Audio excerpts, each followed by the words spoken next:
اینجا مثلا ما چیز داریم، یه سازمانی هستش اسمش ناوه. حالا تو یکی از ویدیوها من یه ذره نشون دادم. میاد به افرادی که یه جورایی unemployed و یا از کارشون لید آف شدن، البته بیشتر نروژیا، ماهانه یه کمک هزینه بهشون میده که چه اجاره خونه باشه چه خرد و خوراک و اینا، بعد اینکه بهشون هم کمک میکنه تا دنبال کار بگردن. اونجا همچین چیزی دارید؟ آره، اونایی که سر کار بودن اگر اخراج بشن یا حالا بیکار بشن به هر دلیلی، بیمه بیکاری دارن. بسته به تعداد سالها یا ماهایی که کار کردن، همونقدر فوراً از ماه بعدی بیمه بیکاریشون فعال میشه تا بتونن کار پیدا کنن و تو کار پیدا کردن هم کمکشون میکنن. فکر میکنم بیمه بیکاری فقط مختص بلژیکیان نیست. هر زمانی که یک نفری حتی به عنوان یک مهاجر شما بیکار بشی، چون که کار کردی و مالیات دادی، بیمه بیکاری بهتون تعلق میگیره. اوکی. نرخ بیکاری و تورم چی؟ بالاه؟ به خاطر دوران کرونا یک کوچولو بالا رفت تا حدود 9% اینا، ولی حالا اومده پایین به حدود 2-3% رسیده. اوکیه، خیلی خیلی بالا نیست، ولی اون مدت یک کوچولو حس کردیم که داره گرون میشه. تو دوران کرونا و جنگ روسیه که شروع شده بود یک کوچولو احساس کردیم، خیلی بالا نبود، خیلی زود کنترل شد و الان فکر میکنم که خیلی حدود 2-3% باشه تورمش. چه خوب، حداقل شما کنترل کردن، ما همچنان داریم میره بالا. البته تورم، بیکاری میره، بیکاری هم 3% اینا. در مورد افراد شاغل هم خوبه دیگه، مثلا میتونن کفاف زندگیشونو بدن، اون زندگی که میخوان داشته باشن. آره، واسه یه جونیوری که سر کاره حدوداً 2800 و 900 درآمد ماهیانشه بدون مالیات، یعنی قبل از اینکه مالیات کم شه. و یه نکته‌ای که قانون نیست تو بلژیک، یه جورایی به خاطر اینکه خیلی تکس مالیات بالایی داره، حدوداً 80-90% شرکت ها به خاطر اینکه اون مقدار بالای مالیات رو یعنی چجوری میگن کنترل کنن، به کارمنداشون ماشین میدن. ماشینای خیلی خوبی هم میدن با کارت سوخت، با بیمه و حالا سرویس هایی که باید ماشین داشته باشه. عملا اینه که شاید گراس کمی داشته باشن ولی خب ماشین دارن که یک دنیا میارزه. به نظر من مخصوصا اون سرویس و پول بنزینش و چیزهای مختلف، خب همه چیز دیگه با خود شرکته. از طرفی پول غذا داریم جداگونه، پول سیم کارت رو که گفتم، گوشی بهمون میدن، لپتاپ هم که خود شرکت میده، یه بودجه جداگونه از حقوقمون داریم که مالیات بهش نمیخوره. بسته به شرکت، بسته به لول متفاوته، میتونه از 200 یورو شروع بشه تا 500-600 یورو، شاید هم بالاتر. مالیات بهش نمیخوره و وقتی مالیات از حقوق گراستون کم شد این بهش اضافه میشه. یه جورایی کمکی حقوقه که دوباره مالیات بالا رو پوشش بده. عالیه. بیمه و اینا هم که همه رو شرکت انجام میده. یه چیز دیگه هم داریم، بیمه بستری شدن بیمارستان. اگر اتفاقی بیفته و مجبور بشیم که بیمارستان بستری بشیم، اون رو اغلب خود شرکت ها آفر میدن و بیمه بیمارستان میکنن. در نتیجه دیگه آدم نگران نیست اگر نیاز باشه بیمارستان بستری بشه. اون بیمه رو هم داره، یه کارت جداگونه است برای فقط بیمارستان شب موندنه، یعنی بستری شدن. بعد شامل مثلا همراه هم میشه دیگه، مثلا یکی حداقل بیاد مراقبتون باشه یا نه؟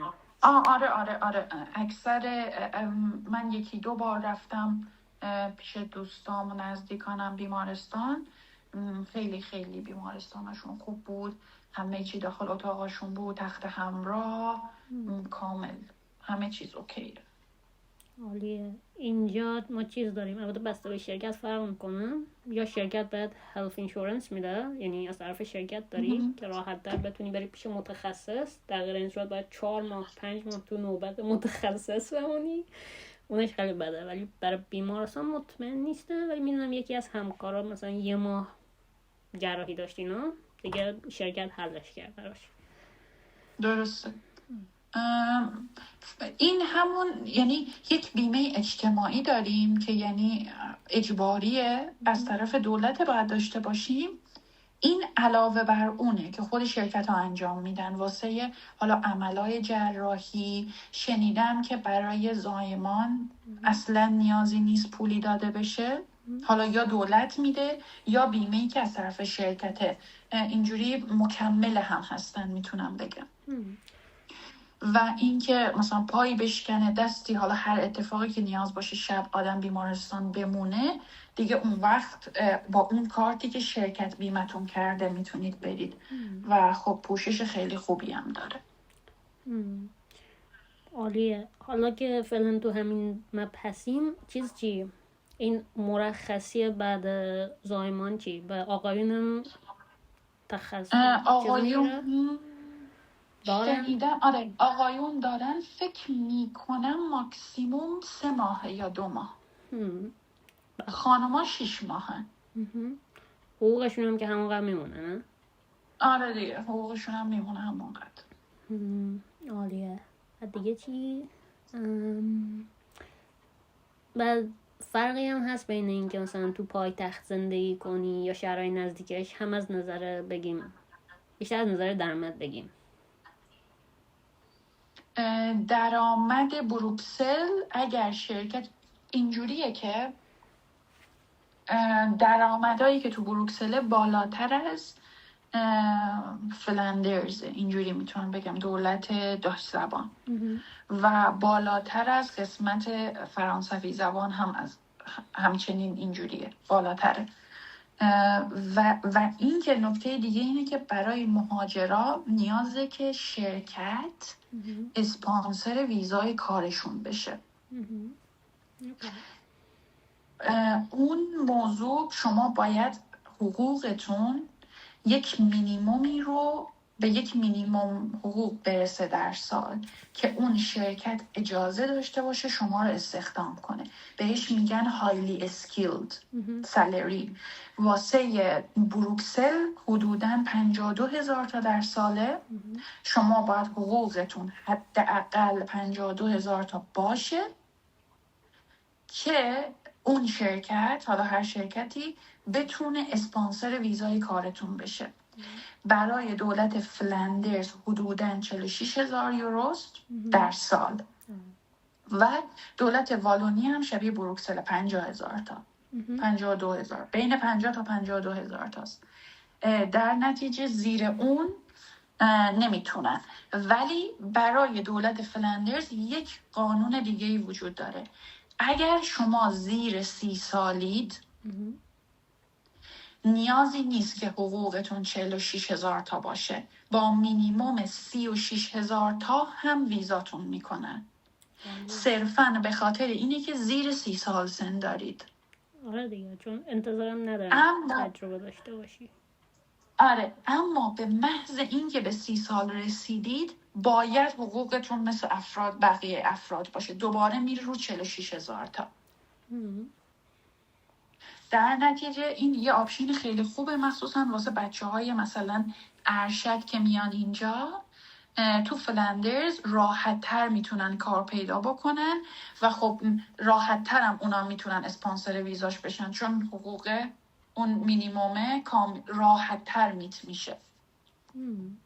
آره اینجا زده بود، حالا من پارسال چک کردم اینا، برای اینکه بهت نیازی نیست که مثلا شرکت تو رو اسپانسر ویزا باشه، خودت باید اقدام کنی، ولی حقوقی که در سال بهت میدن نباید کمتر از 432,000 کرون باشه. اگه کمتر باشه اصلا پرونده در نظر گرفته نمیشه. درسته. بعد بیشتر هم بستگی داره به شرکت. مثلا اسلو، اگه اسلو باشی دلیل نمیشه که حقوق بیشتری بهت بدن تا مثلا ترونتهایم باشی. بیشتر بستگی داره که اون شرکت چقدر بخواد بهت حقوق بده. اینجا هم تقریبا اینجوریه، ولی واسه ویزا اسپانسرشیپ واسه بروکسل رو حدوداً اون 46,000 تاست. این تقریبا بین 50,000 تا 52,000 تا، یه 5-6 هزار تایی فرقشونه واسه ویزا اسپانسرشیپ. ولی بازم دلیل نمیشه شما کجا کار کنید، بازم بسته به شرکته که چقدر به شما حقوق میده. بعد اینکه حالا برای کسی که دانشجوه بگیم و زندگیش دانشجویی میگذره و نخواد همش تو درس و کتاب و کتابخونه و اینا باشه، امکانات تفریحی هست که حالا یه ذره‌ش هم رایگان باشه تا حدودی؟ رایگان باشه که خیلی دیدم فستیوال‌های موسیقی داخل بلژیک خیلی معروفن. یکیش که خیلی دومین فستیوال موسیقی دنیاست، اسمش تومورلنده. توی جون جولای برگزار میشه، همون دور و برا از سراسر دنیا برای این فستیوال موسیقی میان. یه کوچولو گرونه ولی یک عالمه تو تابستون فستیوالای موسیقی کوچولو هست تو پارکا و اینا که خب خیلی جو قشنگی داره. کلیشون رایگانه، میتونن برن لذت ببرن. این خیلی معروفه تو بلژیک. تابستون و بهار که میشه همه منتظرن که فستیوالای موسیقی یکی شروع بشه. بقیه تفریحات، سینما و اینا خیلی گرون نیست. سینماهای خوبی هم داره، میتونن برن.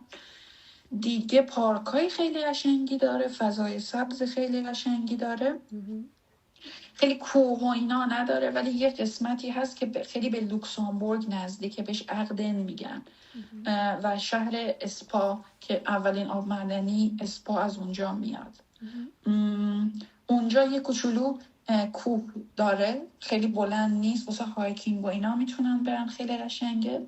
شهرهای خیلی کوچیک مثلا بروژ خیلی خوشگله، با یه دونه بلیط قطار 18 یورویی میتونن اونجا برن و فوق‌العاده خوشگله شهرش، بگردن. سیب زمینی ارزونه، میتونن سیب زمینی بلژیکی بخورن، وافل بلژیکی بخورن. وافلاش خوشمزه است. آره دیگه آره اینجور تفریحاتی خیلی خیلی خوبه و البته بسته به هواشه دیگه. نمیشه انتظار داشت تفریحات خیلی باحال تو هوای سرد، ولی تابستون و بهاراش واقعا کیف میده. ولی خب چیزم دارید دیگه، کریسمس مارکت، چون اینجا خیلی کریسمس مارکتاش هم ولی آره کریسمس مارکتاش هم معروفه، خیلی خوشگله و خیلی شلوغ میشه، باحال اونم. و این که آره دیگه آره اینجا ما چیز داریم تقریبا فکر کنم ماه جون فستیوال غذا اینا هست. البته یه ماه دیگه جشن ملی نروژ. این خیلی جشن مهمیه براشون، چون استقلالشون از سوئد و اینا گرفتن، خیلی براشون مهمه. کل روز جشن میگیرن تا 10-12 شب. دیگه موسیقی هم خیلی نه، ولی خب تک و توک هستش. یکی فکر کنم 2 تا بیشتر نباشه. یکی راونه‌دالنه، یکی هم اسمش چیه؟ پالمسوسه. یه هر سال فکر کنم برگزار بشه. خب من خیلی از کریسمس مارکت اینجا راضی نیستم، بیشتر ما رو آلمان رو ترجیح میدم. اینجا خیلی چیز زیادی نداره، یا گوشته یا پنیره. ترونتهایم باشی ماهی هم داره، ولی دیگه خیلی بیشتر از اون نداره. دیگه چی داریم؟ خب الان که مثلا تو اونجا داری کار میکنی با عنوان یه فرد شاغل، چجوری بگم، نکات مثبت منفی در مورد زندگی کاری، نمیدونم چجوری بگم، مثلا کار کردن نسبت به تو بلژیک از کار کردن تو ایران 100% راحت تره، چون یه سری امنیت داری، هم امنیت شغلی داری، هم مثلا سیک لیو اینا داری، همونجور که گفتیم.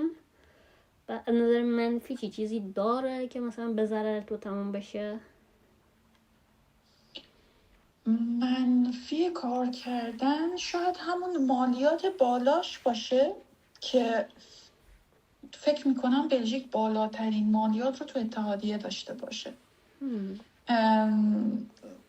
به نظر من تنها نکته منفی کار کردن همین باشه، همین موضوع مالیاتش. در غیر این صورت امنیتش واقعا بالاست، فرصت‌های شغلی خوبی هم توش میشه پیدا کرد، حقوقش هم خوبه، بنفیت هایی هم که کنار حقوق میده که حالا مالیات رو یعنی تلاش خودشون رو میکنن دیگه، بقیهش دست دولته که مالیات رو یه کوچولو حالا کم کنه و اینا که فکر نمی‌کنم.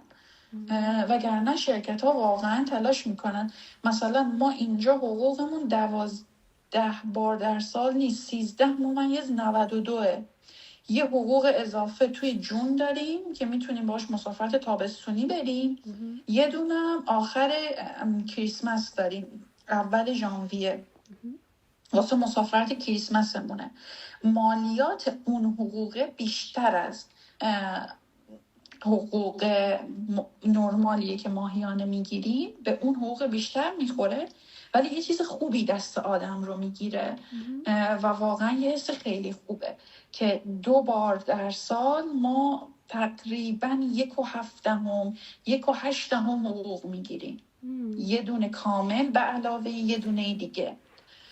این خیلی خوبه. یه نکته دیگه هم هست، یه دونه ووچرایی داریم بهش میگن اکو ووچر، 2 بار در ساله، یه بار دوباره تو جون میدن، یه بار آخر سال میدن که بتونیم باهاش وسایل های دوستدار محیط زیست بگیریم.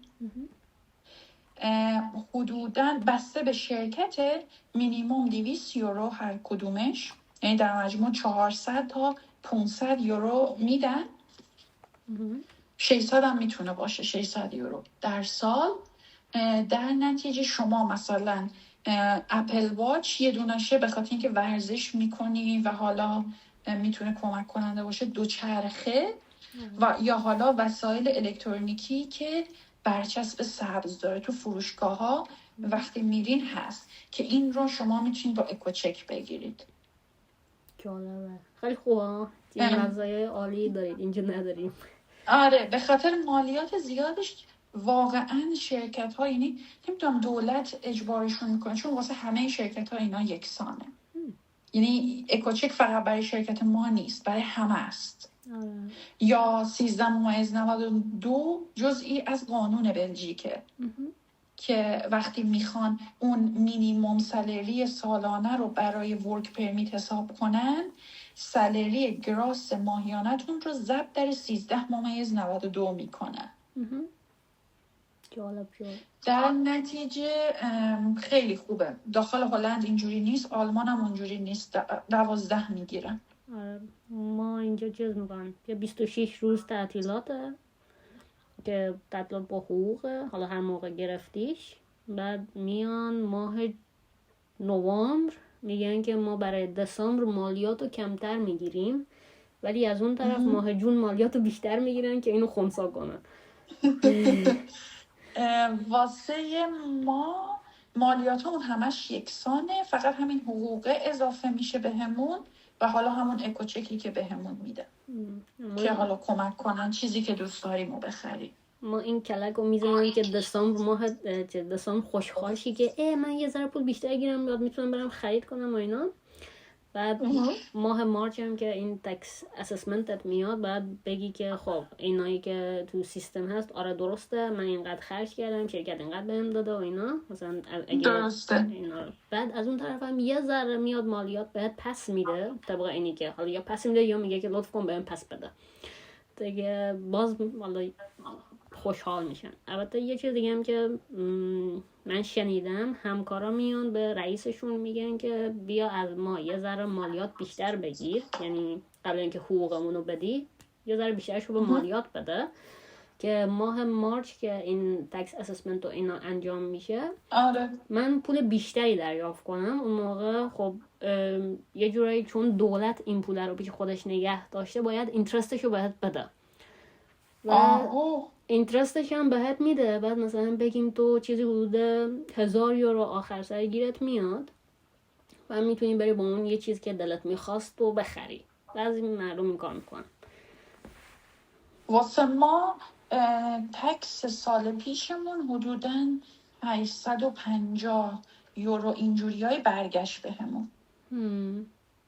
برای سال پیش حدوداً اکتبرینا برگشت 850 یورو.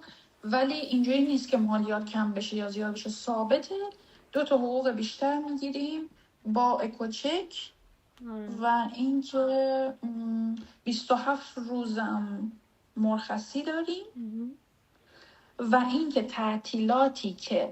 تعطیلات رسمی که بخور آخر هفته رو بستگی داره. شرکت ما بین کریسمس و سال نو رو 1 هفته رو تعطیل میکنه کلا و تعطیل رسمی که افتاده شنبه 1 شنبه رو واسمون میذاره بین کریسمس سال نو خود به خود منتقل میکنه.